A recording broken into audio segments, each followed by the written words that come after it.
এ কি ম্যাডাম, দোকানে সব নতুন ড্রেস নিচে ফেলছেন কেন? সব তো নষ্ট হয়ে যাবে। একদম চুপ। তোর দোকানে তো একটা রুচিসম্মত জিনিস নেই, সব বস্তা পচা। কি বলছেন ম্যাডাম? এগুলো তো সব লেটেস্ট ডিজাইন। আপনি এভাবে ড্রেসগুলো নিচে ফেলে নষ্ট করলে তো লস হয়ে যাবে। এই, তুই জানিস আমি কে? এই পুরো মার্কেটটা কিনে নেওয়ার ক্ষমতা আমি রাখি।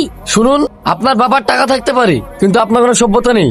আপনি যা নষ্ট করেছেন তার দাম দিয়ে যাবেন, নইলে নইলে কি? হাসি ছাড় না, এসব কি করছিস? তুই চুপ কর, আমার মুখের উপরে কথা। এই না তোর ক্ষতিপূরণ, আবার আসবো, রেডি থাকিস।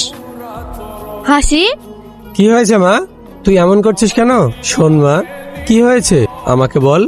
আব্বু সামান্য একটা কাপড়ের দোকানদার আমাকে সভ্যতা শিখাই। ওকে তো আমি। কি? কে সে?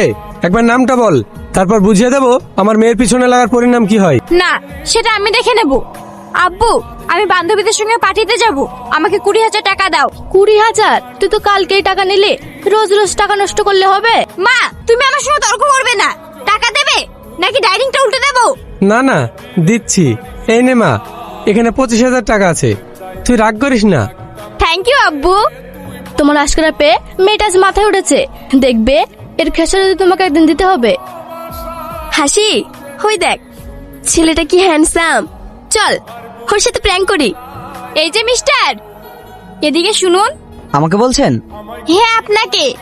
হ্যাঁ বলুন। আপনি এত হ্যান্ডসাম কেন? আপনাকে দেখা মাত্রই আমি আপনার প্রেমে পড়ে গিয়েছি। আপনি কি আমাকে বিয়ে করবেন?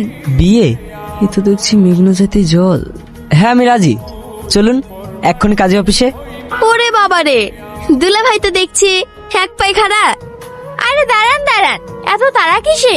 ভালোবাসা জলদি করতে হয় জানো। তোমার চোখের দিকে তাকালে তো আমার হার্টবিট বেড়ে যাচ্ছে। কিরে সেলিম, নতুন কাস্টমার ধরলি নাকি?